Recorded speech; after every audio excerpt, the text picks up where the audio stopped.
I still remember the sound of my mother's laughter echoing through our house, the warm, soft laughter that somehow made every bad day feel lighter. She was my anchor, my comfort, my home. Losing her felt like someone had reached inside my chest and ripped out the only thing keeping me steady. But I wasn't prepared for what would happen next. I wasn't prepared for her. My mom's best friend, Auntie Rena, stepped into our lives the day after the funeral with tears in her eyes and sympathy in her voice.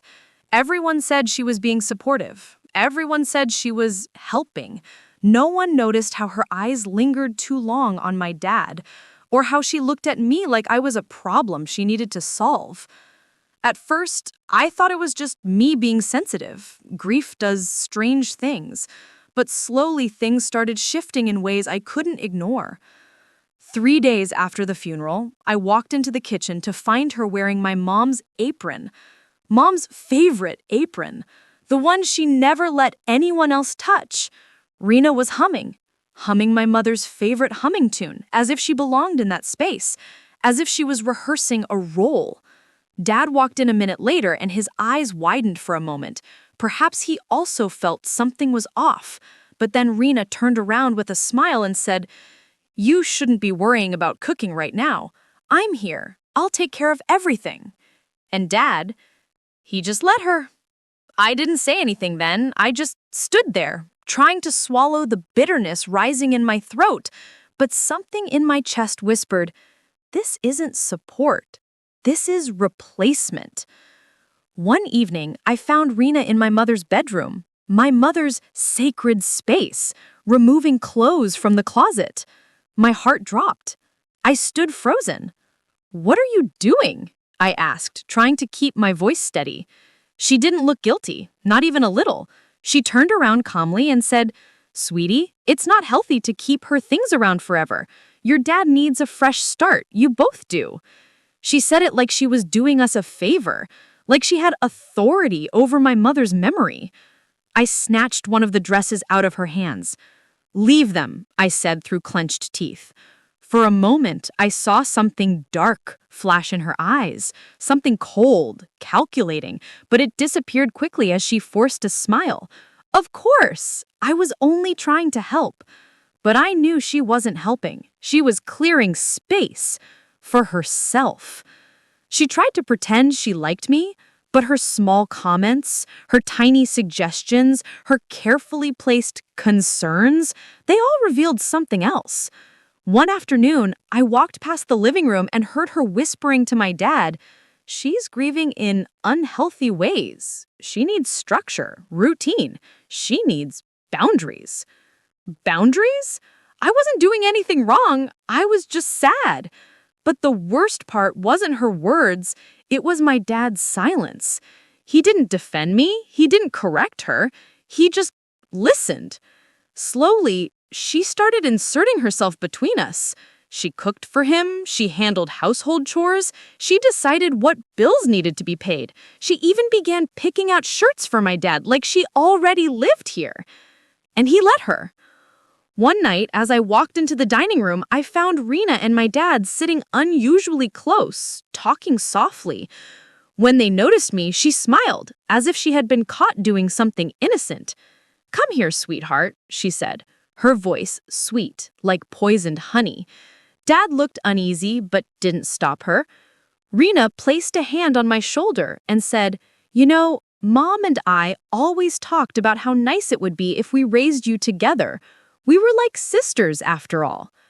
My body froze. That was a lie, a complete lie. Mom never mentioned anything like that, ever. But Rena continued. "And now I feel like Mom would want me to step up for both of you." I stared at her coldly. "You're not my mom." Her smile faded for 1 second, only one, but it was enough to see the truth behind it. She didn't want to help. She wanted my mother's life. 2 weeks after my mom passed, something strange happened. I was going through my mom's phone, something I hadn't had the courage to do earlier, when I found a folder I'd never seen before. It was hidden inside another folder, almost like she didn't want anyone to see it.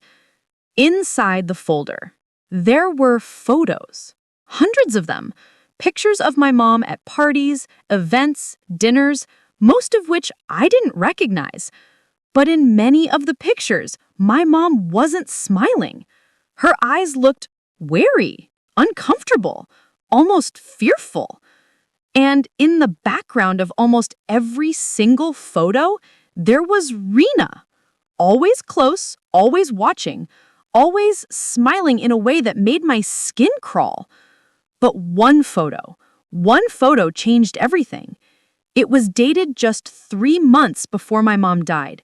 It showed my mom in our backyard, standing with arms folded, looking angry, and next to her was Rena, red-faced, pointing at her and yelling. And the most terrifying part, my mom was holding a piece of paper, a letter, a printed message. The part I could see read, "Stay away from my family." It was from my mother to Rena. My heart started racing. Why would my mom tell her to stay away? Why didn't she ever mention this fight to me? I zoomed into the photo.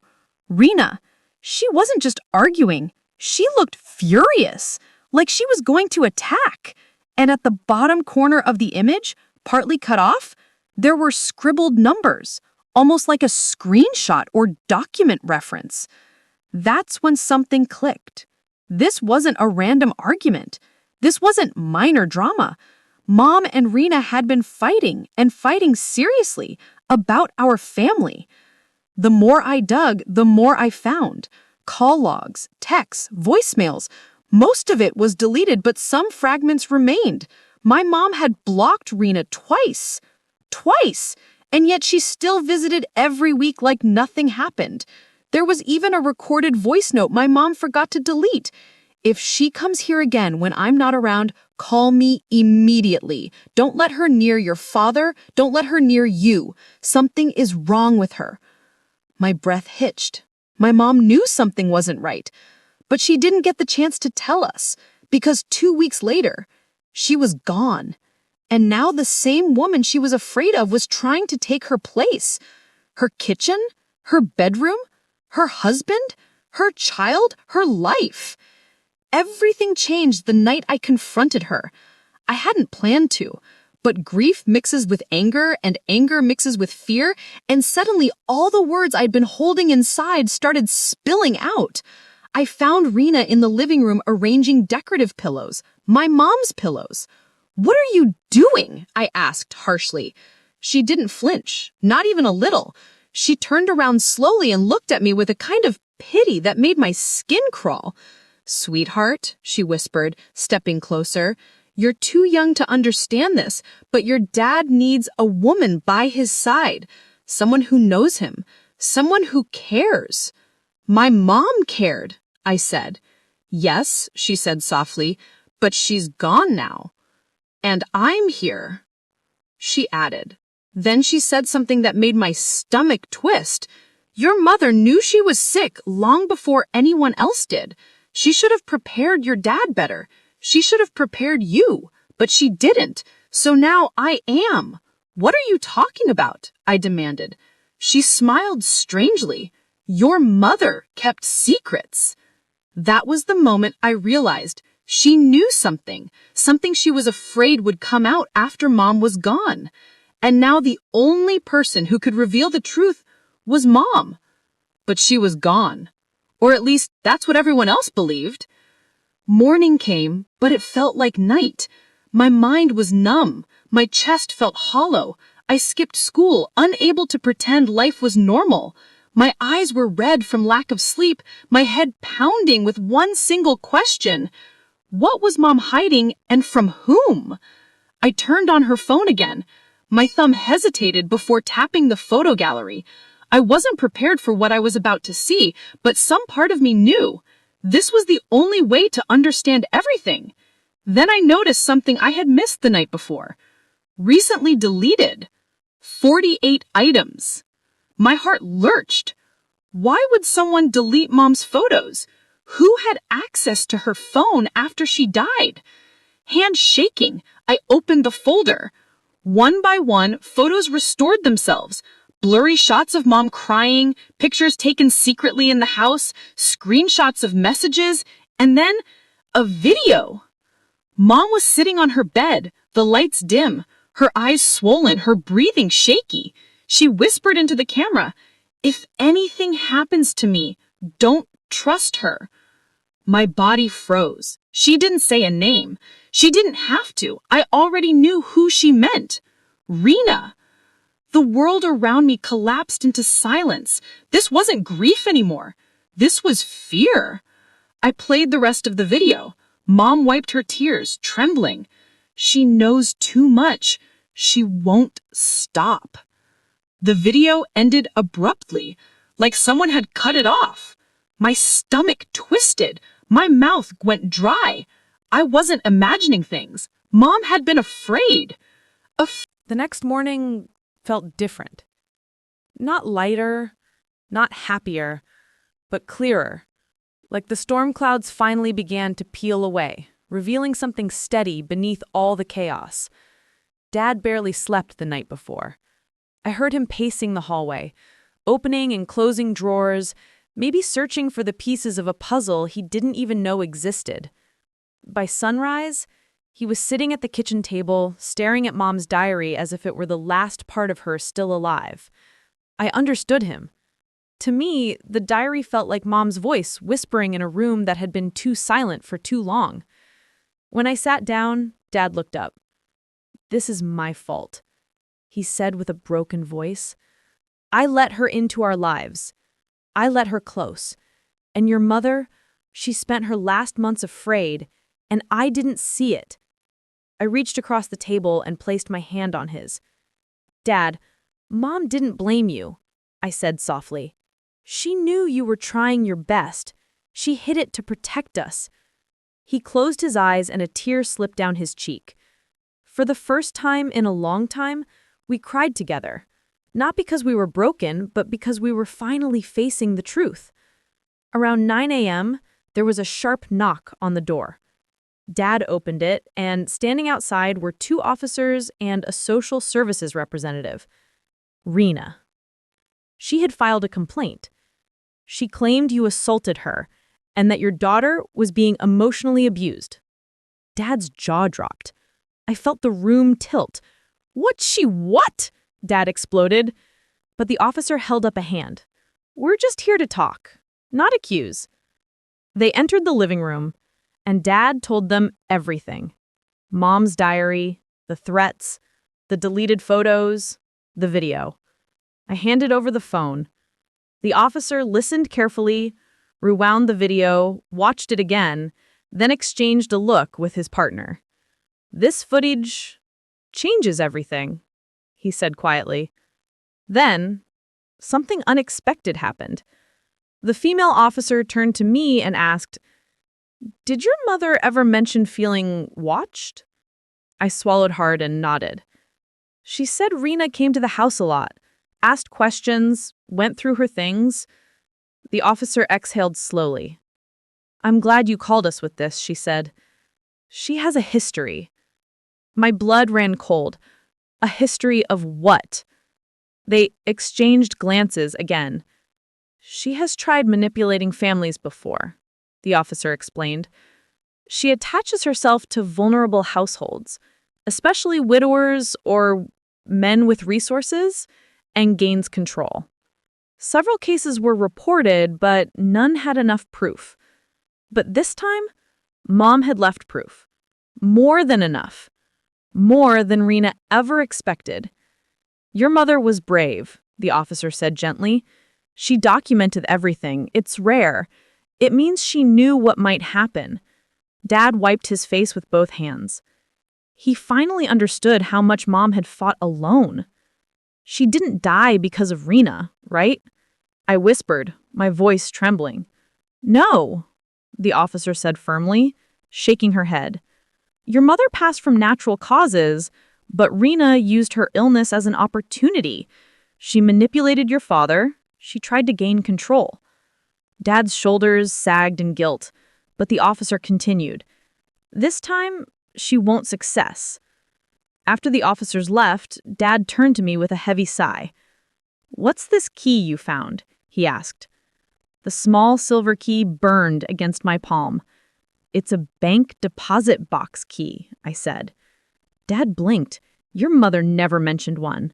"She kept it secret," I whispered. "For me." We drove straight to the bank. The woman behind the counter typed something into her system, checked the signature, and then led us to a quiet room. She inserted the key and pulled out a long metal box.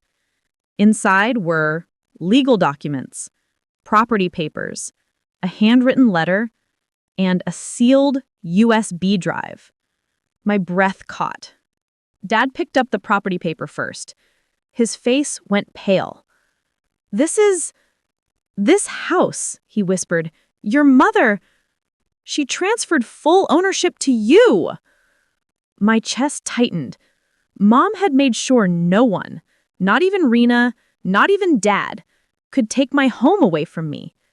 Dad looked at me with a mixture of shock and pride. "She trusted you," he whispered. I opened the handwritten letter next. "My daughter, if Rena ever tries to replace you, use this box. I saved everything to protect your future. You are stronger than you know. And if anyone tries to erase you, remember, I built this life for you. No one else." My eyes blurred with tears. Dad placed his hand on my back. Even he couldn't speak. Then there was the USB. Dad and I looked at each other. "What do you think is on it?" he asked. I shook my head. "We should see." We went home, plugged it into Dad's laptop, and the screen filled with dozens of files. Photos, videos, recordings. Mom had recorded everything, including one video labeled, "For my husband, when you're ready to see the truth." Dad's hand trembled as he clicked it. Mom appeared on screen. Weak, pale, tired, but determined. "Mark, if you're watching this, it means she finally crossed the line. I hope your daughter showed you. I didn't want to burden you. I didn't want to see me afraid."